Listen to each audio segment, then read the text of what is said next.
ਸਾਡੇ channel PSB 8th ਵਿੱਚ ਤੁਹਾਡਾ ਸਵਾਗਤ ਹੈ। ਅੱਜ ਦੀ ਇਸ ਵੀਡੀਓ ਵਿੱਚ ਆਪਾਂ ਪੰਜਾਬ ਸਕੂਲ ਸਿੱਖਿਆ ਬੋਰਡ ਦੀ 8ਵੀਂ ਕਲਾਸ ਦੀ ਇੰਗਲਿਸ਼ ਵਿਸ਼ੇ ਦਾ ਲੈਸਨ ਨੰਬਰ 6 ਦੀ ਓਲਡ ਸੇਜ and the brothers the part 2 ਕਰਾਂਗੇ।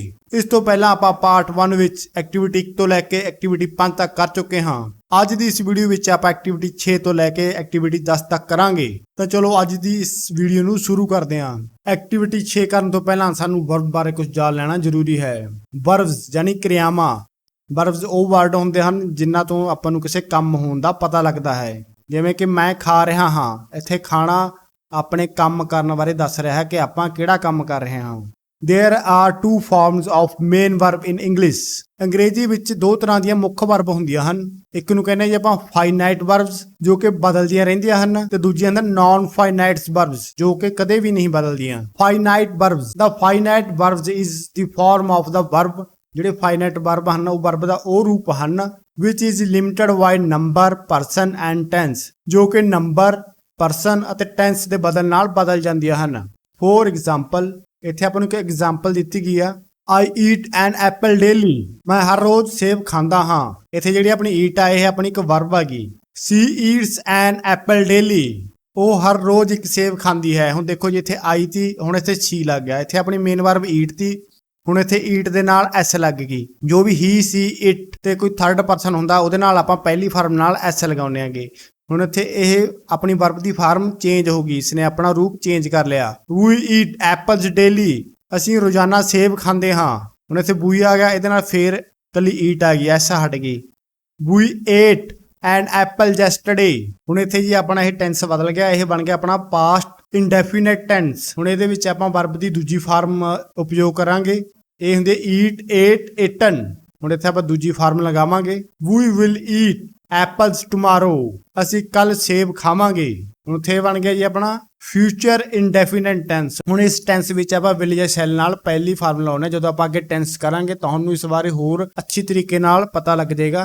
ਹੁਣ ਇਹਨਾਂ ਉਦਾਹਰਨਾਂ ਵਿੱਚ ਇੱਕ ਗੱਲ ਤੁਸੀਂ ਗੌਰ ਕਰਿਓ ਕਿ ਜਿਵੇਂ ਹੀ ਮੂਲਾ ਸਬਜੈਕਟ ਬਦਲਦਾ ਹੈ, ਇਸ ਦਾ ਨੰਬਰ, ਪਰਸਨ ਜਾਂ ਟੈਂਸ ਬਦਲਦਾ ਹੈ, ਉਸ ਦੇ ਹਿਸਾਬ ਨਾਲ ਇਹ ਵਰਬ ਵੀ ਬਦਲਦੀ ਜਾਂਦੀ ਹੈ। ਜਿਵੇਂ ਕਿ ਇੱਥੇ I ਨਾਲ ਪਹਿਲੀ ਫਾਰਮ ਆ ਗਈ, ਅੱਗੇ ਸੀ ਲਾਤਾ ਨਾਲ s ਲਗਾਤੀ, we ਆ ਗਿਆ ਫਿਰ ਪਹਿਲੀ ਫਾਰਮ ਆ ਗਈ। ਇੱਥੇ ਆਪਾਂ ਨੇ ਪੂਰੇ ਦਾ ਪੂਰਾ ਟੈਂਸ ਚੇਂਜ ਕਰਤਾ, ਇਹਦੇ ਨਾਲ ਦੂਜੀ ਵਰਬ ਦੀ ਫਾਰਮ ਆ ਗਈ। ਫਿਰ ਆਪਾਂ ਨੇ ਇੱਥੇ ਫਿਰ ਅੱਗੇ ਫਿਊਚਰ ਇੰਡੈਫੀਨਿਟ ਟੈਂਸ ਲਗਾਤਾ, ਇੱਥੇ ਫਿਰ ਪਹਿਲੀ ਫਾਰਮ ਆ ਗਈ। ਇਸ ਪ੍ਰਕਾਰ ਤੁਸੀਂ ਦੇਖ ਰਹੇ ਹੋ ਕਿ ਇਹਨਾਂ ਉਦਾਹਰਨਾਂ ਵਿੱਚ ਇਹ ਲਗਾਤਾਰ ਵਰਬ ਬਦਲਦੀ ਜਾ ਰਹੀ ਹੈ, ਇਸ ਲਈ ਇਸ ਨੂੰ ਆਪਾਂ ਫਾਈਨਾਈਟ ਵਰਬ ਕਹਾਂਗੇ। ਫਾਈਨਾਈਟ ਵਰਬ ਉਹ ਹੁੰਦੀਆਂ ਹਨ ਜੋ ਕਿ ਨੰਬਰ, ਪਰਸਨ ਜਾਂ ਟੈਂਸ ਬਦਲਣ ਦੇ ਨਾਲ ਬਦਲ ਜਾਂਦੀਆਂ ਹਨ। In the example of the verb eat changes its form. ਉਪਰੋਕਤ ਉਦਾਹਰਨ ਦੇ ਵਿੱਚ ਜਿਹੜੀ ਵਰਬ ਈਟ ਹੈਗੀ ਇਹ ਬਦਲਦੀ ਰਹਿੰਦੀ ਹੈ ਆਪਣੀ form with the change in numbers, number ਦੇ ਬਦਲ ਨਾਲ, ਪਰਸਨ ਦੇ ਬਦਲ ਨਾਲ, ਔਰ ਜਾਂ ਟੈਂਸ ਯਾਨੀ ਕਿ ਕਾਲ ਦੇ ਬਦਲ ਨਾਲ। ਕਾਲ ਹੁੰਦਾ ਸਮਾਂ। ਟੈਂਸ ਬਾਰੇ ਆਪਾਂ ਆਉਣ ਵਾਲੇ ਚੈਪਟਰਾਂ ਵਿੱਚ ਹੋਰ ਵਧੀਆ ਤਰੀਕੇ ਨਾਲ ਪੜਾਂਗੇ। Therefore it can be called a finite verb। ਇਸ ਤਰ੍ਹਾਂ ਦੀਆਂ ਵਰਬਾਂ ਨੂੰ ਆਪਾਂ ਫਾਈਨਾਈਟ ਵਰਬ ਕਹਿੰਦੇ ਆ, ਯਾਨੀ ਕਿ ਜੋ ਵਰਬ ਨੰਬਰ, ਪਰਸਨ ਜਾਂ ਟੈਂਸ ਦੇ ਬਦਲ ਨਾਲ ਆਪਣੀ ਫਾਰਮ ਬਦਲ ਲੈਂਦੀਆਂ ਨੇਗੀਆਂ, ਉਹਨਾਂ ਨੂੰ ਆਪਾਂ ਫਾਈਨਾਈਟ ਵਰਬ ਕਹਿੰਦੇ ਆਂਗੇ। ਅੱਗੇ ਹੈ ਜੀ ਵਰਬ ਦੀ ਜਿਹੜੀ ਦੂਜੀ ਫਾਰਮ ਹੁੰਦੀ ਹੈ, ਹੁੰਦੀ ਨਾਨ ਫਾਈਨਾਈਟ ਵਰਬਸ, ਮਤਲਬ ਨਾ ਬਦਲਣਯੋਗ verbs. A non-finite verb of a verb is not limited by number and person of a subject।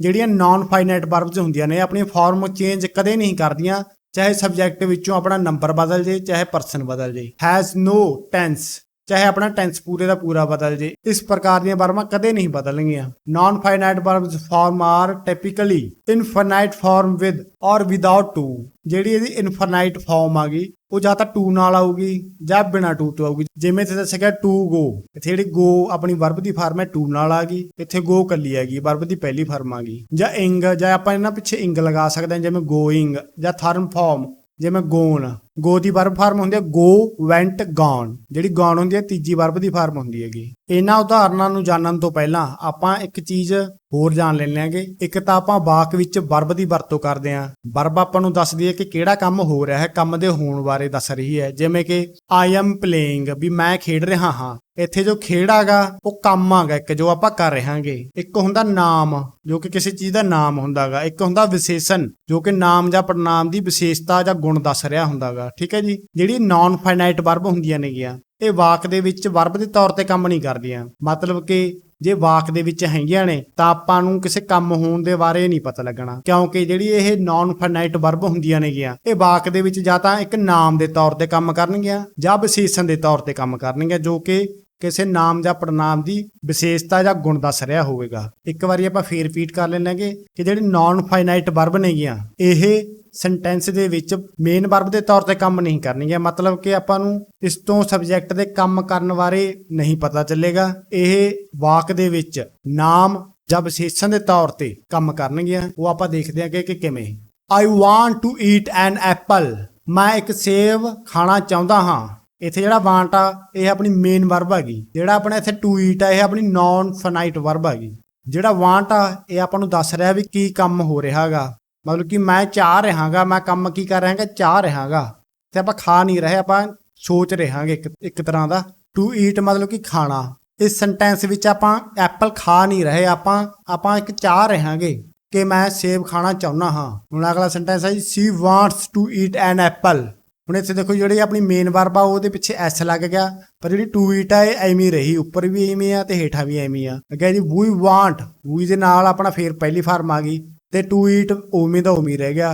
they wanted, ਹੁਣ ਇਹਦੇ ਨਾਲ wanted ਲੱਗ ਗਿਆ, ਪਰ ਟੂ ਈਟ ਆਪਣਾ ਉਸੇ ਤਰ੍ਹਾਂ ਹੀ ਹੈਗਾ। ਹੁਣ they will want, ਹੁਣ ਇੱਥੇ ਫੇਰ ਪਹਿਲੀ ਫਾਰਮ ਆ ਗਈ, ਪਰ ਆਪਣਾ ਟੂ ਈਟ ਉਸੇ ਦਾ ਉਸੇ ਤਰ੍ਹਾਂ ਹੀ ਰਿਹਾ। in the example above, to eat does not change even when the other verb want keeps changing according to number, person and tense। ਇਹਨਾਂ ਉਦਾਹਰਨਾਂ ਦੇ ਵਿੱਚ ਜਿਵੇਂ ਆ ਸਬਜੈਕਟ ਦਾ ਆਪਣਾ ਨੰਬਰ, ਪਰਸਨ ਜਾਂ ਫਿਰ ਟੈਂਸ ਚੇਂਜ ਹੁੰਦਾ ਗਿਆ, ਉਸੇ ਤਰ੍ਹਾਂ ਆਪਣਾ ਵਾਂਟ ਜਿਹੜੀ ਵਰਬ ਹੈਗੀ ਇਹ ਵੀ ਚੇਂਜ ਹੁੰਦੀ ਗਈ। ਪਰ ਇਹਦੇ ਨਾਲ ਜਿਹੜਾ ਟੂ ਈਟ ਆਪਣੀ ਨਾਨ ਫਾਈਨਾਈਟ ਵਰਬ ਹੈਗੀ ਇਹ ਚੇਂਜ ਨਹੀਂ ਹੋਈ। ਜਿਹੜੀ ਨਾਨ ਫਾਈਨਾਈਟ ਵਰਬ ਹੁੰਦੀ ਆ ਇਹ ਢੀਠ ਵਰਬ ਹੁੰਦੀ ਹੈਗੀ ਕਿ ਦੁਨੀਆ ਚਾਹੇ ਇੱਧਰ ਦੀ ਉੱਧਰ ਹੋ ਜੇ ਇਹ ਕਦੇ ਨਹੀਂ ਬਦਲਦੀ। Therefore to eat is a non finite verb. ਇਸ ਤਰ੍ਹਾਂ ਵੀ ਜਿਹੜੀ ਆਪਣੀ ਟੂ ਈਟ ਆ ਇੱਕ ਨਾਨ ਫਾਈਨਾਈਟ ਵਰਬ ਹੋਈ। ਹੁਣ ਜਿਵੇਂ ਇਸ ਵਾਕ ਵਿੱਚ ਆਪਾਂ ਕੀ ਕੰਮ ਕਰ ਰਹੇ ਹਾਂ, ਆਪਾਂ ਚਾਹ ਰਹਾਂਗੇ, ਆਪਣੀ ਮੇਨ ਵਰਬ ਹੈਗੀ। ਆਪਾਂ ਜੋ ਆਪਾਂ ਸਰੀਰਕ ਕੰਮ ਕਰ ਰਹੇ ਹਾਂ ਉਹ ਆਪਾਂ ਚਾਹ ਰਹਾਂਗੇ। ਟੂ ਈਟ ਖਾਣ ਨੂੰ, ਜਿਹੜਾ ਖਾਣਾ ਗਾ ਆਪਾਂ ਖਾ ਨਹੀਂ ਰਹੇ, ਆਪਾਂ ਚਾਹ ਰਹਾਂਗੇ, ਮੇਨ ਵਰਬ ਹੋ ਗਈ। ਇਹ ਇੱਥੇ ਇੱਕ ਨਾਮ ਦੀ ਤਰ੍ਹਾਂ ਯੂਜ਼ ਹੋ ਰਿਹਾ ਹੈਗਾ ਟੂ ਈਟ।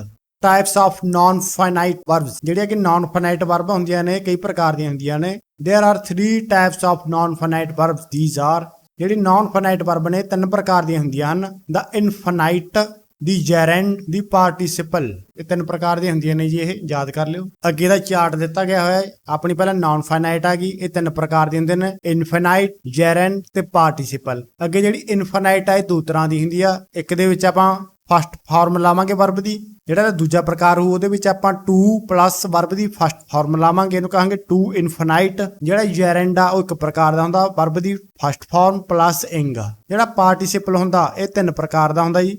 ਪ੍ਰੈਜ਼ੈਂਟ ਪਾਰਟੀਸਿਪਲ, ਜਿਹਦੇ ਵਿੱਚ ਵਰਬ ਦੀ ਪਹਿਲੀ ਫਾਰਮ ਪਲੱਸ ਇੰਗ ਲੱਗੂਗਾ। ਦੂਜਾ ਪ੍ਰਕਾਰ ਹੁੰਦਾ ਇਹਦਾ ਪਾਸਟ ਪਾਰਟੀਸਿਪਲ, ਜਿਸ ਵਿੱਚ ਆਪਾਂ ਵਰਬ ਦੀ ਤੀਜੀ ਫਾਰਮ ਦਾ ਯੂਜ਼ ਕਰਾਂਗੇ। ਜਿਹੜੀ ਤੀਜੀ ਪ੍ਰਕਾਰ ਹੁੰਦੀ ਹੈ ਜੀ ਇਹਦੀ, ਉਹ ਹੁੰਦਾ ਜੀ ਪਰਫੈਕਟ ਪਾਰਟੀਸਿਪਲ। ਉਹਦੇ ਵਿੱਚ ਆਪਾਂ ਲਗਾਵਾਂਗੇ ਹੈਵਿੰਗ ਪਲੱਸ ਵਰਬ ਦੀ ਤੀਜੀ ਫਾਰਮ। ਹੁਣ ਆਪਾਂ ਪਹਿਲਾਂ ਇਸ ਬਾਰੇ ਗੱਲ ਕਰ ਦਿਆਂਗੇ। The infinitives, the infinite can further be divided into 2 categories। ਜਿਹੜੀ ਹੈ ਕਿ ਇਨਫਾਈਨਾਈਟ ਆਪਣੀ ਵਰਬ ਦੀ ਫਾਰਮ ਆ ਗਈ 2 ਪ੍ਰਕਾਰ ਦੀ ਹੁੰਦੀ ਹੈ। ਇੱਕ ਹੁੰਦੀ ਹੈ ਵੇਅਰ ਇਨਫਾਈਨਾਈਟ, ਜਿਹਦੇ ਵਿੱਚ ਆਪਾਂ ਵਰਬ ਦੀ ਪਹਿਲੀ ਫਾਰਮ ਲਗਾਉਂਦੇ ਆ। ਇੱਕ ਹੁੰਦੀ ਹੈ ਟੂ ਇਨਫਾਈਨਾਈਟ, ਜਿਹਦੇ ਵਿੱਚ ਟੂ ਪਲੱਸ ਵਰਬ ਦੀ ਪਹਿਲੀ ਫਾਰਮ ਲਗਾਉਂਦੇ ਆਪਾਂ। Where infinitive, the where infinitives are also called plain infinitives or infinitives without to। ਇਹਨੂੰ ਆਪਾਂ ਬਿਨਾ ਟੂ ਤੋਂ ਜਾਂ ਇਹ ਸ਼ਬਦਾਂ ਨਾਲ ਆਪਾਂ ਇਹਨੂੰ ਯੂਜ਼ ਕਰ ਲੈਂਦੇ ਵੀ ਇਹ ਕਿਹੜੇ ਪ੍ਰਕਾਰ ਦੀ ਆ। ਯੂਜ਼ the where infinitive, ਜਿਹੜੀ ਵੇਅਰ ਇਨਫਾਈਨਾਈਟਿਵ ਹੁੰਦੀ ਹੈ ਜਿਹਦੇ ਵਿੱਚ ਆਪਾਂ ਵਰਬ ਦੀ ਪਹਿਲੀ ਫਾਰਮ ਯੂਜ਼ ਕਰ ਦਾਂਗੇ, ਉਹਦਾ ਇਸਤੇਮਾਲ ਕਿੱਥੇ ਕਿੱਥੇ ਹੁੰਦਾ ਹੈ। ਦਾ ਵਰਬ ਸੱਚ ਐਜ ਵਿਡ, ਹੈਵ, ਲੈਫਟ, ਮੇਕ। ਜਿਹੜੇ ਸੈਂਟੈਂਸਾਂ ਵਿੱਚ ਇਹ ਵਰਬ ਦੀਆਂ ਫਾਰਮਾਂ ਯੂਜ਼ ਹੋਣਗੀਆਂ ਉਹਦੇ ਵਿੱਚ ਆਪਾਂ ਵੇਅਰ ਇਨਫਾਈਨਾਈਟਿਵ ਯੂਜ਼ ਕਰ ਸਕਦੇ ਹਾਂਗੇ। ਹੁਣ ਜਿਹੜੀ ਵਿਡ ਹੁੰਦੀ ਹੈ ਵਰਬ ਦੀ ਫਾਰਮ ਇਹ ਹੁੰਦੀ ਹੈਗੀ ਬਿਡ, ਬੇਡ, ਬਿਡਨ। ਜਿਹੜੀ ਹੈਵ ਹੁੰਦੀ ਹੈ ਹੁੰਦੀ ਹੈਵ, ਹੈਡ, ਹੈਡ।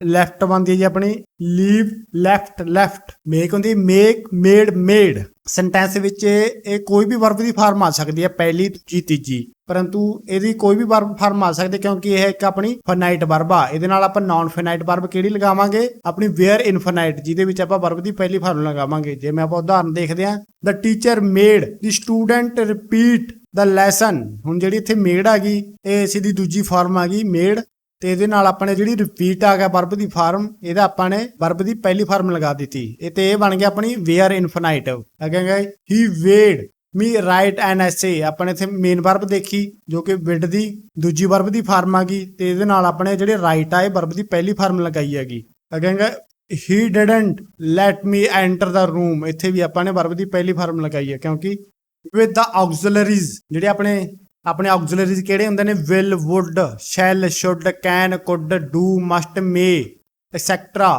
ਜਿਹੜੇ ਕਿ ਆਪਣੇ ਇਹ ਵਰਡ ਹੁੰਦੇ ਨੇ ਆਕਸਿਲਰੀ ਵਰਡ, ਇਹਨਾਂ ਨਾਲ ਵੀ ਆਪਾਂ ਵਰਬ ਦੀ ਪਹਿਲੀ ਫਾਰਮ ਹੀ ਲਗਾਵਾਂਗੇ। ਜਿਵੇਂ ਯੂ ਕੈਨ ਗੋ ਨਾਓ, ਹੁਣ ਇੱਥੇ ਆਪਾਂ ਕੁਝ ਵੀ ਕਰ ਲਈਏ, you can, could, shell, should, must, will, ਕੁਝ ਵੀ ਆਪਾਂ ਲਗਾ ਦਿਆ, ਆਪਾਂ ਇਹਦੇ ਨਾਲ ਵਰਬ ਦੀ ਪਹਿਲੀ ਫਾਰਮ ਹੀ ਲਗਾਵਾਂਗੇ।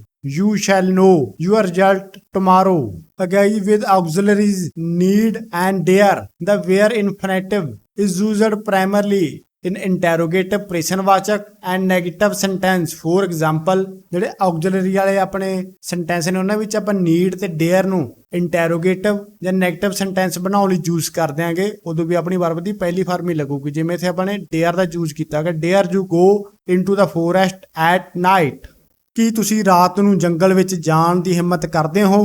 ਜਿਵੇਂ ਹੁਣ ਇੱਥੇ ਫੇਰ ਆ ਗਿਆ daren't, ਇੱਥੇ ਆਪਾਂ ਨੇ ਕੁਐਸਚਨ ਬਾਅਦ ਇੱਥੇ ਆਪਾਂ ਨੇ ਡੇਅਰ ਸ਼ਬਦ ਦਾ ਯੂਜ਼ ਕਰਕੇ ਇੰਟਰੋਗੇਟਿਵ ਸੈਂਟੈਂਸ ਬਣਾਇਆ ਸੀਗਾ, ਇੱਥੇ ਆਪਾਂ ਡੇਅਰ ਨਾਟ ਕਰਕੇ ਆਪਾਂ ਨੈਗੇਟਿਵ ਸੈਂਟੈਂਸ ਬਣਾ ਰਹੇ ਹਾਂਗੇ। We daren't touch his sister's mobile phone, ਉਸਨੇ ਆਪਣੀ ਭੈਣ ਦੇ ਮੋਬਾਈਲ ਫੋਨ ਨੂੰ ਫੜਨ ਦੀ ਹਿੰਮਤ ਕੀਤੀ। ਨੀਡ ਯੂ ਗੋ ਹੋਮ ਸੋ ਸੂਨ, ਹੁਣ ਇੱਥੇ ਆਪਾਂ ਨੇ ਨੀਡ ਲਗਾਤਾ ਤੇ ਇਹਨੂੰ ਆਪਾਂ ਨੇ ਇੰਟਰੋਗੇਟਿਵ ਬਣਾਉਣ ਲਈ ਯੂਜ਼ ਕੀਤਾਗਾ, ਇਸ ਲਈ ਆਪਾਂ ਇੱਥੇ ਵੀ ਵਰਬ ਦੀ ਪਹਿਲੀ ਫਾਰਮ ਹੀ ਯੂਜ਼ ਕਰਾਂਗੇ। ਕਿ ਤੁਹਾਨੂੰ ਇੰਨੀ ਜਲਦੀ ਘਰ ਜਾਣਾ ਚਾਹੀਦਾ ਹੈ, ਯੂ ਨੀਡ ਨਾਟ, ਤੁਹਾਨੂੰ ਆਉਣ ਦੀ ਜ਼ਰੂਰਤ ਨਹੀਂ। ਹੁਣ ਆਪਾਂ ਨੇ ਇੱਥੇ ਨੈਗੇਟਿਵ ਸੈਂਟੈਂਸ ਬਣਾਇਆ, ਇਹਨਾਂ ਸ਼ਬਦਾਂ ਵਿੱਚ ਵੀ ਆਪਾਂ ਵੇਅਰ ਇਨਫਿਨਾਈਟ ਵਰਬ ਦਾ ਯੂਜ਼ ਕਰਾਂਗੇ, ਮਤਲਬ ਕਿ ਵਰਬ ਦੀ ਪਹਿਲੀ ਫਾਰਮ ਦਾ ਯੂਜ਼ ਕਰਾਂਗੇ। With experience like would rather than, had better, ਜਦੋਂ ਆਪਾਂ ਸੈਂਟੈਂਸ ਵਿੱਚ ਵੁੱਡ ਰੈਦਰ ਦੈਨ ਤੇ ਹੈਡ ਬੈਟਰ ਦਾ ਉਪਯੋਗ ਕਰਦੇ ਹਾਂ ਤਾਂ ਉੱਥੇ ਵੀ ਆਪਾਂ ਵਰਬ ਦੀ ਪਹਿਲੀ ਫਾਰਮ ਲਗਾਵਾਂਗੇ, ਯਾਨੀ ਕਿ ਵੇਅਰ ਇਨਫਿਨਾਈਟ ਫਾਰਮ ਵਰਬ ਦੀ ਲਗਾਵਾਂਗੇ। ਆਈ wood rather stay at home, ਆਪਾਂ ਨੇ ਇੱਥੇ ਲਗਾਇਆ ਵੁੱਡ ਰੈਦਰ, ਮੈਂ ਇਸ ਦੀ ਬਜਾਏ ਘਰ ਵਿੱਚ ਰਹਿਣਾ ਪਸੰਦ ਕਰੂੰਗਾ। What had better ask him for money, ਜਿਹੜਾ ਹੈਡ ਬੈਟਰ ਆ ਗਿਆ ਇਹ ਆਪਾਂ ਨੇ ਇੱਥੇ ਲਗਾਤਾ, ਇੱਥੇ ਆਪਾਂ ਨੇ ਹੈਡ ਬੈਟਰ ਦਾ ਯੂਜ਼ ਕੀਤਾਗਾ। ਅੱਗੇ ਹੈ ਜੀ I would die rather than beg, ਮੈਂ ਭੀਖ ਮੰਗਣ ਦੀ ਬਜਾਏ ਮਰ ਜਾਵਾਂਗਾ, ਇੱਥੇ ਵੀ ਆਪਾਂ ਨੇ ਰੈਦਰ ਦੈਨ ਦਾ ਉਪਯੋਗ ਕੀਤਾਗਾ ਤੇ ਵਰਬ ਦੀ ਪਹਿਲੀ ਫਾਰਮ ਲਗਾਈ ਹੈ। It may follow what and expect, ਜਿਹੜੇ ਵਾਕਾਂ ਵਿੱਚ ਆਪਾਂ ਵਟ ਤੇ ਐਕਸਪੈਕਟ ਲਗਾਵਾਂਗੇ ਉਹਨਾਂ ਪਿੱਛੇ ਵੀ ਆਪਾਂ ਵਰਬ ਦੀ ਪਹਿਲੀ ਫਾਰਮ ਲਗਾਵਾਂਗੇ। ਜਿਵੇਂ ਕਿ ਉਦਾਹਰਨ ਦਿੱਤੀ ਗਈ ਹੈ, ਹੀ ਡਿਡ ਨਥਿੰਗ ਵਟ ਕਰਾਈ, ਉਸਨੇ ਰੋਣ ਤੋਂ ਇਲਾਵਾ ਕੁਝ ਨਹੀਂ ਕੀਤਾ। ਵਟ ਤੋਂ ਬਾਅਦ ਆਪਾਂ ਨੇ ਵਰਬ ਦੀ ਪਹਿਲੀ ਫਾਰਮ ਲਗਾਈ ਹੈ। ਹੀ ਡਜ਼ ਨਥਿੰਗ ਐਕਸਪੈਕਟ ਕੰਪਲੇਨ, ਉਹ ਸਿਵਾਏ ਸ਼ਿਕਾਇਤਾਂ ਦੇ ਕੁਝ ਵੀ ਨਹੀਂ ਕਰਦਾ, ਇੱਥੇ ਵੀ ਆਪਣੇ ਐਕਸਪੈਕਟ ਤੋਂ ਬਾਅਦ ਵਰਬ ਦੀ ਪਹਿਲੀ ਫਾਰਮ ਲਗਾਈ ਹੈ।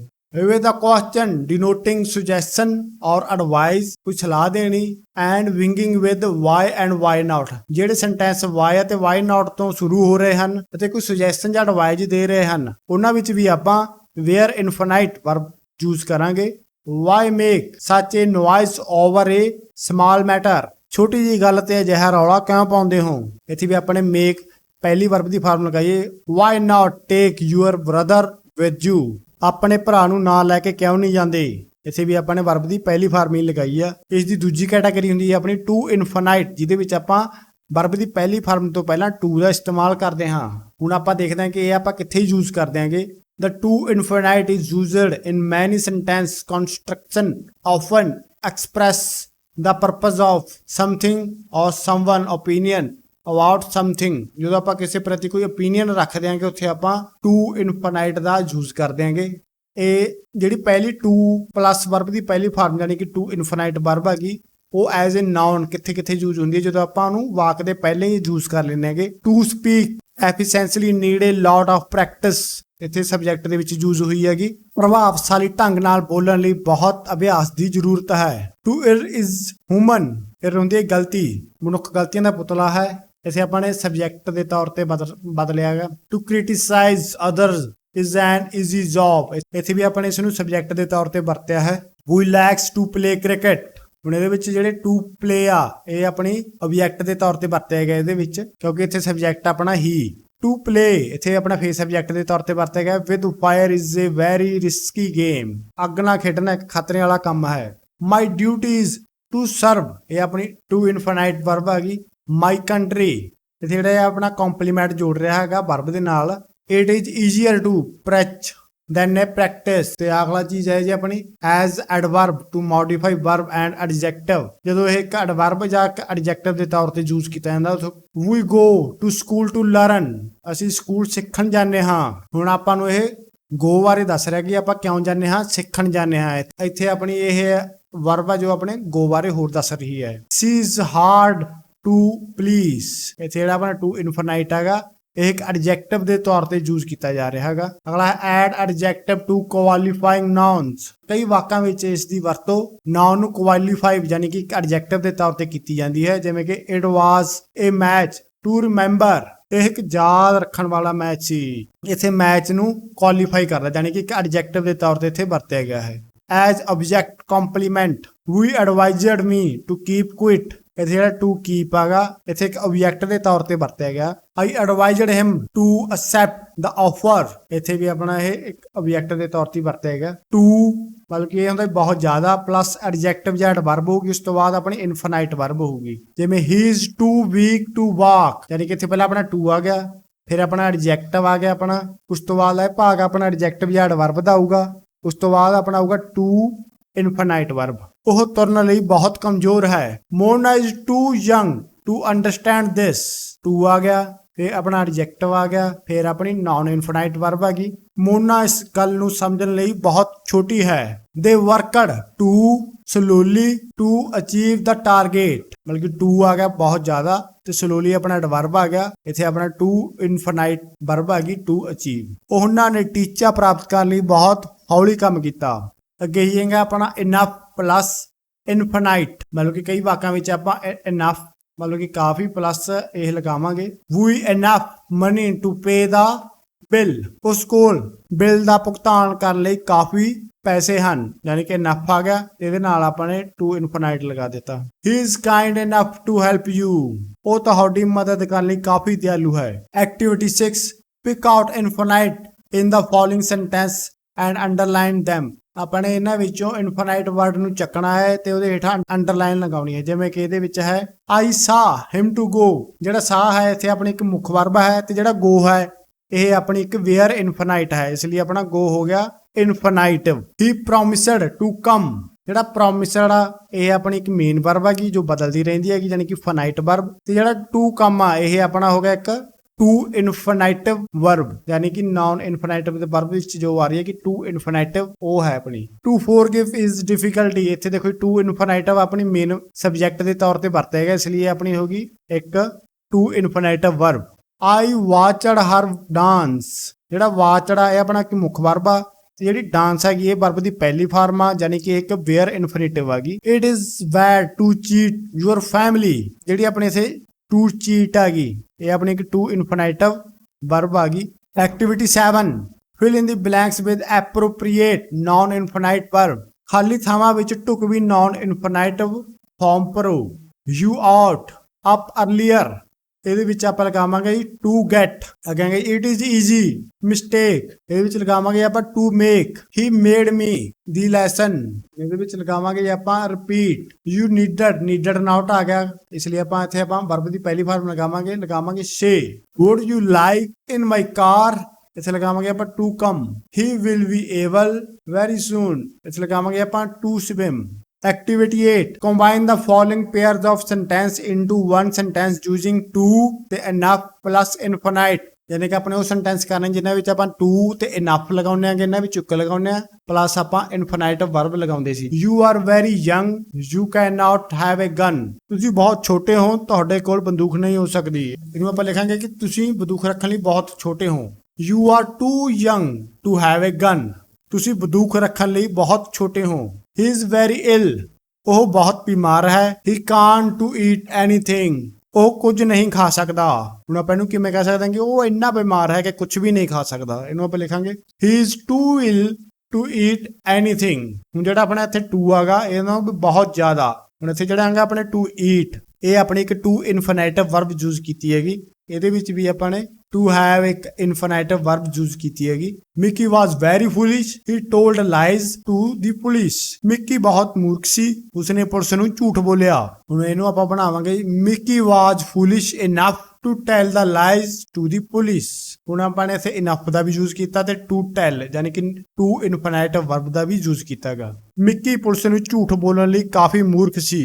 The fire is not very hot, ਅੱਗ ਬਹੁਤ ਗਰਮ ਨਹੀਂ ਹੈ। It wouldn't boil the kettle, ਇਹ ਕੇਤਲੀ ਨੂੰ ਉਬਲ ਨਹੀਂ ਦੇਵੇਗੀ ਯਾਨੀ ਕਿ ਇਸ ਨਾਲ ਕੇਤਲੀ ਉਬਲ ਨਹੀਂ ਸਕਦੀ। The fire is not hot enough to boil the kettles, ਕੇਤਲੀ ਨੂੰ ਉਬਾਲਣ ਲਈ ਅੱਗ ਇੰਨੀ ਗਰਮ ਨਹੀਂ ਹੈ। I am rather old, I can't walk that far, ਇਹਦਾ ਬਣ ਜੂ I am too old to walk that far। ਅਗਰ the yearns ਯਾਨੀ ਕਿ ਨਾਨ ਫਾਈਨਾਈਟ ਵਰਬ ਦੀ ਦੂਜੀ farm yearns are verb plus ing, ਮਤਲਬ ਕਿ ਵਰਬ ਦੀ ਫਾਰਮ ਹੋਊਗੀ ਉਸ ਦੇ ਨਾਲ ਇੰਗ ਲੱਗਿਆ ਹੋਊਗਾ। from used as noun, ਤੇ ਇੱਕ ਨਾਮ ਦੀ ਤਰ੍ਹਾਂ ਯੂਜ਼ ਕੀਤਾ ਜਾਊਗਾ। ਜਦੋਂ ਆਪਾਂ ਵਰਬ ਦੀ ਪਹਿਲੀ ਫਾਰਮ ਨਾਲ ਇੰਗ ਲਗਾ ਕੇ ਆਪਾਂ ਯੂਜ਼ ਕਰਾਂਗੇ ਤਾਂ ਇੱਕ ਨਾਮ ਦੀ ਤਰ੍ਹਾਂ ਯੂਜ਼ ਹੋਊਗਾ।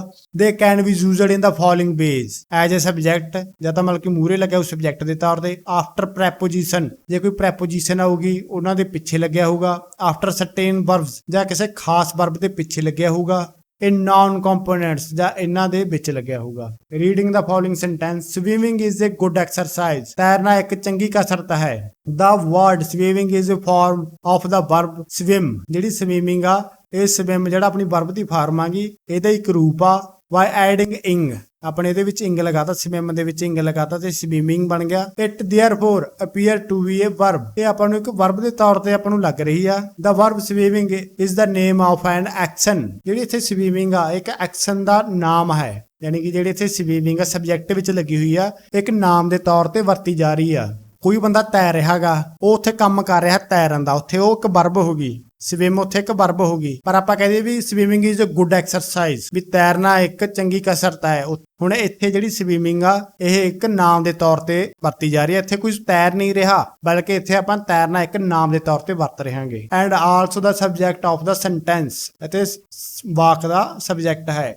Hence it does the work of a noun, ਤੇ ਇੱਥੇ ਇੱਕ ਨਾਮ ਦੀ ਤਰ੍ਹਾਂ ਵਰਤੋਂ ਕਰ ਰਿਹਾ ਯਾਨੀ ਕਿ ਇੱਕ ਨਾਮ ਦੀ ਤਰ੍ਹਾਂ। ਜਿੱਦਾਂ ਆਪਾਂ ਸਵਿਮ ਤੈਰਨਾ ਵਰਬ ਵਰਤਾਂਗੇ ਤਾਂ ਉੱਥੇ ਕੰਮ ਹੋ ਰਿਹਾ, ਮਤਲਬ ਕਿ ਉਹ ਬੰਦਾ ਤੈਰ ਰਿਹਾਗਾ। ਜੇ ਆਪਾਂ ਸਵਿਮਿੰਗ ਐਜ਼ ਅ ਨਾਉਨ ਵਰਤਾਂਗੇ ਸਬਜੈਕਟ ਦੇ ਵਿੱਚ ਤਾਂ ਉੱਥੇ ਇੱਕ ਉਹ ਨਾਮ ਹੋ ਜਾਊਗਾ, ਉੱਥੇ ਕੋਈ ਤੈਰ ਨਹੀਂ ਰਿਹਾ ਹੋਊਗਾ, ਉੱਥੇ ਇੱਕ ਨਾਮ ਦੇ ਤੌਰ ਤੇ ਵਰਤਿਆ ਜਾਊਗਾ। The word swimming is a like a verb as well as noun, ਜਿਹੜਾ ਸਵੀਮਿੰਗ ਹੈ ਇੱਕ ਕਿਰਿਆ ਦੀ ਤਰ੍ਹਾਂ ਹੈ ਐਜ਼ ਵੈਲ ਐਜ਼, ਜਿਵੇਂ ਕਿ ਆਪਾਂ ਨਾਮ ਹੁੰਦਾਗਾ। It is therefore a verb noun, it is called gerund, ਜਦੋਂ ਇਹ ਇਸ ਤਰ੍ਹਾਂ ਵਰਬ ਪਲੱਸ ਇੰਗ ਵਰਤਿਆ ਜਾਵੇ ਇੱਕ ਨਾਮ ਦੀ ਤਰ੍ਹਾਂ ਤਾਂ ਉਹਨੂੰ ਆਪਾਂ ਕੀ ਕਹਾਂਗੇ gerund। The form of the gerunds and the present participle are identical, however gerunds are verbal noun and participles are verbical adjective। Example ਨੇ ਜੀ, he is fond of riding, ਇੱਥੇ ਆਪਣੀ ਮੇਨ ਫਾਰਮ ਆ ਗਈ ਤੇ ਆਪਣੀ ਵਰਬ ਦੀ ਪਹਿਲੀ ਫਾਰਮ ਨਾਲ ਇੰਗ ਲੱਗਿਆ ਹੋਇਆ, ਇਸ ਲਈ ਆਪਣਾ ਇੱਕ gerund ਹੋ ਗਿਆ।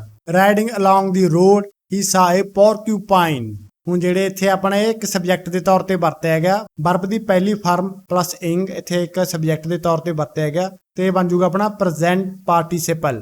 Use of a gerund, gerund ਦੀ ਵਰਤੋਂ ਆਪਾਂ ਕਿੱਥੇ ਕਰ ਦਿਆਂਗੇ?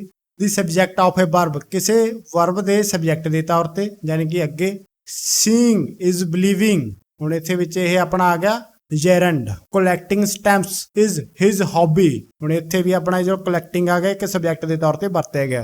as the object of the transitive verb, ਇਹ ਟ੍ਰਾਂਸਿਸਟਿਵ ਵਰਬ ਹੁੰਦੀਆਂ ਨੇ ਉਹਦੇ ਆਪਾਂ ਆਬਜੈਕਟ ਦੇ ਤੌਰ ਤੇ ਇਹਨੂੰ ਵਰਤਾਂਗੇ। ਆਬਜੈਕਟ ਦਾ ਮਤਲਬ ਹੁੰਦਾ ਪਿੱਛੇ ਜਿਹਦੇ ਉੱਪਰ ਕੰਮ ਹੋ ਰਿਹਾ ਹੁੰਦਾ ਹੈ। I enjoy ਮੇਨ ਵਰਬ ਆ ਗਈ। ਰਾਈਡਿੰਗ ਪੋਇਟਰੀ, ਹੁਣ ਇਹ ਇੱਕ ਆਬਜੈਕਟ ਆ ਗਿਆ ਜੀ, ਆਪਣਾ ਆਬਜੈਕਟ ਦੇ ਤੌਰ ਤੇ ਵਰਤਿਆ ਜਾ ਰਿਹਾ। ਇਹ ਆਪਣਾ ਸਬਜੈਕਟ ਆ ਗਿਆ, ਇਹ ਮੇਨ ਵਰਬ ਆ ਗਈ ਤੇ ਇਹ ਆਪਣਾ ਆਬਜੈਕਟ ਯਾਨੀ ਕਿ ਇੱਕ gerund ਆ ਗਿਆ। I like watching the stars at night, ਮੈਂ ਰਾਤ ਨੂੰ ਤਾਰੇ ਦੇਖਣਾ ਪਸੰਦ ਕਰਦਾ ਹਾਂ। ਬਲਕਿ ਪਸੰਦ ਕੀ ਆ ਗਿਆ, ਕੰਮ ਹੋ ਗਿਆ ਜੋ ਕਰ ਰਿਹਾ ਹੈਗਾ, ਪਸੰਦ ਕਰ ਰਿਹਾ ਹੈਗਾ। ਤੇ ਦੇਖਣਾ ਉੱਥੇ ਦੇਖ ਨਹੀਂ ਰਿਹਾ, ਉਹ ਆਪਾਂ ਨੂੰ ਦਿਨੀ ਦੱਸ ਰਿਹਾ ਹੈਗਾ ਕਿ ਮੈਂ ਰਾਤ ਨੂੰ ਤਾਰੇ ਦੇਖਣਾ ਪਸੰਦ ਕਰਦਾ। ਹੁਣ ਉਹ ਆਪਾਂ ਨੂੰ ਦਿਨੇ ਗੱਲ ਦੱਸ ਰਿਹਾ, ਪਸੰਦ ਇੱਥੇ ਹੋ ਗਈ ਇੱਕ ਮੇਨ ਵਰਬ ਜੋ ਕਰ ਰਿਹਾ ਹੈਗਾ, ਤੇ ਦੇਖਣਾ ਉੱਥੇ ਦੇਖ ਨਹੀਂ ਰਿਹਾ, ਉਹ ਆਪਾਂ ਨੂੰ ਦੱਸ ਰਿਹਾ ਹੈਗਾ। ਇੱਥੇ ਆਪਣਾ ਇੱਕ ਨਾਮ ਹੋ ਗਿਆ ਇਹ। As object of a preposition, as ਜਦੋਂ ਆਪਾਂ ਕਿਸੇ ਪ੍ਰੈਪੋਜੀਸ਼ਨ ਦੇ ਪਿੱਛੇ ਲਗਾਉਂਦੇ ਹੈਗੇ। he is fond of dancing, ਹੁਣ ਇੱਥੇ ਆਪਾਂ ਨੇ ਇਹਦੇ ਪਿੱਛੇ ਲਗਾ ਦਿੱਤਾ ਪ੍ਰੈਪੋਜੀਸ਼ਨ ਦੇ। he was punished for telling a lie, ਹੁਣ ਇੱਥੇ ਆਪਣੀ ਪ੍ਰੈਪੋਜੀਸ਼ਨ ਆ ਗਈ, ਇਹ ਆਪਣਾ gerund ਆ ਗਿਆ gerund। after a certain verbs, gerund is used after verb, ਕਈ ਅਜਿਹੀਆਂ ਵਰਬਾਂ ਨੇ ਜਿਨ੍ਹਾਂ ਦੇ ਪਿੱਛੇ ਵੀ ਇਹ ਆਪਾਂ ਲਗਾਵਾਂਗੇ। ਜਿਵੇਂ ਕਿ ਕੁਝ ਵਰਬਾਂ ਨੇਗੀਆਂ ਜਿਨ੍ਹਾਂ ਨੂੰ ਤੁਸੀਂ ਇੱਕ ਵਾਰੀ ਯਾਦ ਕਰ ਲਿਓ। ਇਹਨਾਂ ਵਿੱਚ ਵੀ ਆਪਾਂ ਜੈਰੈਂਡ ਦੀ ਵਰਤੋਂ ਕਰਦੇ ਹਾਂ, ਜਿਵੇਂ ਕਿ he stopped writing as entered the room। ਮੇਰੇ ਕਮਰੇ ਵਿੱਚ ਦਾਖਲ ਹੁੰਦੇ ਹੀ ਉਸਨੇ ਲਿਖਣਾ ਬੰਦ ਕਰ ਦਿੱਤਾ। ਹੁਣ ਜਿਹੜੀ ਸਟਾਪ ਆਏ ਵਰਬ ਦੀ ਫਾਰਮ ਆ ਗਈ, ਇੱਥੇ ਆ ਗਈ stopped, ਕਿਉਂਕਿ ਬਦਲਣ ਵਾਲੀਆਂ ਨੇ, ਬਦਲ ਸਕਦੀਆਂ ਨੇ। ਉਸ ਤੋਂ ਬਾਅਦ ਜਿਹੜੀ ਰਾਈਟਿੰਗ ਆ ਗਈ, ਇਹ ਆਪਣੀ ਕੀ ਜੈਰੈਂਡ ਹੈਗੀ ਜੋ ਕਿ ਨਹੀਂ ਬਦਲੇਗੀ। ਵਰਬ ਦੀ ਪਹਿਲੀ ਫਾਰਮ ਪਲੱਸ ਇੰਗ। ਅੱਗੇ ਹੈਗਾ ਜੀ ਪਲੀਜ਼ ਪਾਰਡਨ ਮਾਈ ਸੇਇੰਗ ਸੋ। ਹੁਣ ਜਿਹੜੀ ਪਾਰਡਨ ਆ ਇਹਦੇ ਵਿੱਚ ਵੀ ਆਪਾਂ ਇਹ ਲਗਾ ਸਕਦੇ ਹਾਂਗੇ ਸੇਇੰਗ, ਇਹ ਆਪਣੀ ਕੀ ਜੈਰੈਂਡ ਹੈਗੀ। ਆਈ ਇੰਜੋਏ, ਜਿਹੜੀ ਇੰਜੋਏ ਇਹਦੇ ਵਿੱਚ ਵੀ ਇਹ ਲੱਗੂਗੀ, ਜਿਵੇਂ ਵਾਚਿੰਗ ਲਗਾ ਦਿੱਤਾ ਤੇ ਜੈਰੈਂਡ ਹੈਗੀ ਆਈ ਇੰਜੋਏ ਵਾਚਿੰਗ ਦਿਸ ਗੇਮ। ਮੈਨੂੰ ਇਸ ਖੇਡ ਨੂੰ ਦੇਖਣਾ ਪਸੰਦ ਹੈ। ਐਕਟੀਵਿਟੀ 9 ਪਿਕ ਆਊਟ ਜੈਰੈਂਡ ਇਨ ਦ ਫੋਲੋਇੰਗ ਸੈਂਟੈਂਸ। ਇਹਦੇ ਵਿੱਚ ਆਪਾਂ ਨੇ ਜੈਰੈਂਡ ਨੂੰ ਚੁਣਨਾ ਕਿ ਵੀ ਕਿਹੜਾ ਜੈਰੈਂਡ ਹੈਗਾ। Swimming is a good exercise. ਤੈਰਨਾ ਇੱਕ ਚੰਗੀ ਕਸਰਤ ਹੈ। ਇੱਥੇ ਆਪਣਾ ਇੱਕ ਪਹਿਲੀ ਫਾਰਮ ਨਾਲ ਇੰਗ ਆ ਗਈ, ਯਾਨੀ ਕਿ ਇੱਕ ਸਬਜੈਕਟ ਦੇ ਤੌਰ ਤੇ ਵਰਤਿਆ ਗਿਆ, ਇਸ ਲਈ ਸਵੀਮਿੰਗ ਆਪਣੀ ਇੱਕ ਜੈਰੈਂਡ ਆ ਗਿਆ। ਆਈ ਇੰਜੋਏ ਸਲੀਪਿੰਗ। ਹੁਣ ਇਹ ਵਰਬ ਦੀ ਫਾਰਮ ਆ ਗਈ, ਜਿਹੜੀ ਆਪਾਂ ਨੂੰ ਖਾਸ ਵਰਬ ਦੀ ਫਾਰਮਾਂ ਦਿੱਤੀਆਂ ਗਈਆਂ ਸਨ, ਉਹਨਾਂ ਵਿੱਚ ਇਹ ਲੱਗਦਾ ਹੈ ਇਹ ਖਾਸ ਵਰਬ ਦੀ ਫਾਰਮ ਹੈ। ਉਸ ਦੇ ਨਾਲ ਸਲੀਪਿੰਗ ਪਹਿਲੀ ਫਾਰਮ ਪਲੱਸ ਇੰਗ ਯਾਨੀ ਕਿ ਜੈਰੈਂਡ, ਇਹ ਆਪਣਾ ਸਲੀਪਿੰਗ ਹੋ ਗਿਆ ਇੱਕ ਜੈਰੈਂਡ। ਓਲਡ ਮੈਨ ਇੰਜੋਏ ਗੌਸਪਿੰਗ। ਇੱਥੇ ਇੱਕ ਵਰਬ ਦੇ ਆਬਜੈਕਟ ਦੇ ਤੌਰ ਤੇ ਯੂਜ਼ ਕੀਤਾ ਗਿਆ ਹੈ, ਇਸ ਲਈ ਇਹ ਹੋ ਗਿਆ ਗੌਸਪਿੰਗ ਹੋ ਗਈ ਆਪਣੀ ਜੈਰੈਂਡ। I hate waiting. ਇਹਦੇ ਵਿੱਚ ਆਪਣਾ ਵੇਟਿੰਗ ਆ ਜਾਊਗਾ ਜੀ ਆਪਣਾ ਜੈਰੈਂਡ, ਕਿਉਂਕਿ ਇਹ ਇੱਥੇ ਇੱਕ ਆਬਜੈਕਟ ਦੇ ਤੌਰ ਤੇ ਯੂਜ਼ ਕੀਤਾ ਗਿਆ ਹੋਇਆ। ਇਹ ਆਪਣੀ ਮੇਨ ਵਰਬ ਆ ਹੇਟ ਤੇ ਇਹ ਆਪਣਾ ਆ ਗਿਆ ਕਿ ਜੈਰੈਂਡ। ਸਟੀਲਿੰਗ ਇਜ਼ ਏ ਕ੍ਰਾਈਮ। ਇੱਥੇ ਜਿਹੜਾ ਸਟੀਲਿੰਗ ਆਪਣਾ ਜੈਰੈਂਡ ਹੈ ਇੱਕ ਸਬਜੈਕਟ ਦੇ ਤੌਰ ਤੇ ਯੂਜ਼ ਕੀਤਾ ਗਿਆ, ਇਸ ਲਈ ਸਟੀਲਿੰਗ ਆਪਣਾ ਜੈਰੈਂਡ ਆ ਗਿਆ। I am fond of walking. ਹੁਣ ਇੱਥੇ ਆਪਣੀ ਪ੍ਰੈਪੋਜੀਸ਼ਨ ਆ ਗਈ, ਪ੍ਰੈਪੋਜੀਸ਼ਨ ਦੇ ਬਾਅਦ ਆਪਣਾ ਇੱਕ ਜੈਰੈਂਡ ਯੂਜ਼ ਕੀਤਾ ਗਿਆ walking. I am good at spelling. ਇੱਥੇ ਆਪਣਾ ਫੇਰ ਪ੍ਰੈਪੋਜੀਸ਼ਨ ਆ ਗਈ, ਉਹਦੇ ਨਾਲ ਆਪਣਾ ਸਪੈਲਿੰਗ ਯੂਜ਼ ਕੀਤੀ ਗਈ ਆ ਜੋ ਕਿ ਜੈਰੈਂਡ ਹੈ। ਵੀ ਟੁਕ ਪਾਰਟ ਇਨ ਵੋਟਿੰਗ। ਹੁਣ ਫੇਰ ਪ੍ਰੈਪੋਜੀਸ਼ਨ ਦੇ ਬਾਅਦ ਆਪਣੀ ਵੋਟਿੰਗ ਸ਼ਬਦ ਲੱਗਿਆ ਹੋਇਆ ਹੈ। My sister doesn't like cooking. ਹੁਣ ਇੱਥੇ ਇੱਕ ਆਬਜੈਕਟ ਦੇ ਤੌਰ ਤੇ ਯੂਜ਼ ਕੀਤਾ ਗਿਆ cooking. C fond of dancing. ਇਹ ਆਪਣੀ ਮੇਨ ਵਰਬ ਆ ਗਈ ਤੇ ਇਹ ਆਪਣੀ ਪ੍ਰੈਪੋਜੀਸ਼ਨ ਆ ਗਈ, ਪ੍ਰੈਪੋਜੀਸ਼ਨ ਨਾਲ ਜੈਰੈਂਡ ਲੱਗਿਆ ਹੋਇਆ ਜੀ। Fill in the blanks with a correct gerund. ਜਿਹੜੇ ਆਪਣੇ ਖਾਲੀ ਥਾਵਾਂ ਨੇ ਉਹ ਆਪਾਂ ਨੇ ਸਹੀ ਜੈਰੈਂਡ ਭਰਨਾਗਾ। Or infinite form of the verb given in the bracket. ਜਿਹੜੀ ਬ੍ਰੈਕਟਾਂ ਵਿੱਚ ਆਪਾਂ ਨੂੰ ਵਰਬ ਦਿੱਤੀ ਗਈ ਉਹਦੀ ਜਾਂ ਤਾਂ ਆਪਾਂ ਨੂੰ ਜੈਰੈਂਡ ਜਾਂ ਇਨਫਾਈਨਾਈਟ ਫਾਰਮ ਆਫ ਵਰਬ ਭਰਨੀ ਹੈਗੀ। He agreed me. ਹੁਣ ਇਹਦੇ ਨਾਲ ਲਗਾ ਦਾਂਗੇ ਆਪਾਂ to help. Suresh enjoy football. ਇਹ ਆ ਜੂਗਾ ਜੀ playing. We failed the train. ਇਹਦੇ ਨਾਲ ਆਪਾਂ ਲਗਾ ਦਾਂਗੇ to catch. They decided hard ਯਾਨੀ ਕਿ to work. She loves to music ਯਾਨੀ ਕਿ listening. I am learning how ਯਾਨੀ ਕਿ to drive. The class wanted to go for a picnic. He agreed us to work faster. She loves reading books. I am looking toward to meeting. ਅੱਗੇ ਹੈ ਜੀ activity 10 ਜਿਹਦੇ ਵਿੱਚ ਕਿਹਾ ਗਿਆ ਕਿ you listen carefully you teacher। ਆਪਣੇ teacher ਨੂੰ ਧਿਆਨ ਨਾਲ ਸੁਣੋ। Your teacher will read a passage slowly। ਤੁਹਾਡਾ ਟੀਚਰ ਹੌਲੀ ਹੌਲੀ ਇੱਕ ਪੈਸੇਜ ਪੜ੍ਹੇਗਾ। Write in a notebook। ਆਪਣੀ ਨੋਟਬੁੱਕ ਵਿੱਚ ਲਿਖਣਾ ਹੈ। What you hear ਜਿਹੜਾ ਤੁਸੀਂ ਸੁਣਿਆ ਹੈ। Do not make spelling mistake। Spelling the mistake ਨਹੀਂ ਕਰਨੀ ਹੈ। Put appropriate punctuation marks such as comma, question mark or full stop। ਤੇ ਜੋ ਵੀ ਢੁਕਵੀਂ comma, question mark ਜਾਂ full stop punctuation ਹੈ ਉਹ ਲਗਾਉਣੀ ਹੈ where needed, ਜਦੋਂ ਜਿੱਥੇ ਵੀ ਜ਼ਰੂਰਤ ਹੋਵੇ। 166 ਪੇਜ ਨੰਬਰ ਤੇ ਇੱਕ ਪੈਸੇਜ ਹੈ ਜੋ ਤੁਹਾਡਾ ਟੀਚਰ ਤੁਹਾਨੂੰ ਪੜ੍ਹ ਕੇ ਸੁਣਾਵੇਗਾ। ਤੁਸੀਂ ਨਾਲ ਨਾਲ ਆਪਣੀ ਕਾਪੀ ਵਿੱਚ ਲਿਖਣਾ ਹੈ। ਇਹ ਤੁਹਾਡੇ ਕਲਾਸ ਵਿੱਚ ਹੀ ਹੋਵੇਗਾ। ਅੱਜ ਦੀ ਇਸ ਵੀਡੀਓ ਵਿੱਚ ਇੰਨਾ ਹੀ। ਜੇਕਰ ਤੁਹਾਨੂੰ ਸਾਡੀ ਵੀਡੀਓ ਪਸੰਦ ਆਉਂਦੀਆਂ ਹਨ ਤਾਂ ਇਸ ਨੂੰ ਆਪਣੇ ਦੋਸਤਾਂ ਨਾਲ WhatsApp ਚੈਨਲ ਤੇ ਜਰੂਰ ਸ਼ੇਅਰ ਕਰਿਓ। ਇਸ ਦੀ PDF ਸਾਨੂੰ ਸਾਡੇ ਵੈਬਸਾਈਟ ਤੇ ਮਿਲ ਜਾਵੇਗੀ, ਉੱਥੋਂ ਤੁਸੀਂ ਡਾਊਨਲੋਡ ਕਰ ਸਕਦੇ ਹੋ। ਇਸ ਲੈਸਨ ਦੇ ਪਾਰਟ 3 ਵਿੱਚ ਆਪਾਂ ਐਕਟੀਵਿਟੀ 11 ਤੋਂ ਲੈ ਕੇ ਐਕਟੀਵਿਟੀ 14 ਤੱਕ ਕਰਾਂਗੇ। ਤੁਸੀਂ ਸਾਡੀ ਪਲੇਲਿਸਟ ਨੂੰ ਫੋਲੋ ਕਰਕੇ ਵੀ ਇਸ ਕਲਾਸ ਦੀਆਂ ਸਾਰੀਆਂ ਵੀਡੀਓ ਕ੍ਰਮਵਾਰ ਵਿੱਚ ਦੇਖ ਸਕਦੇ ਹੋ। ਧੰਨਵਾਦ ਜੀ।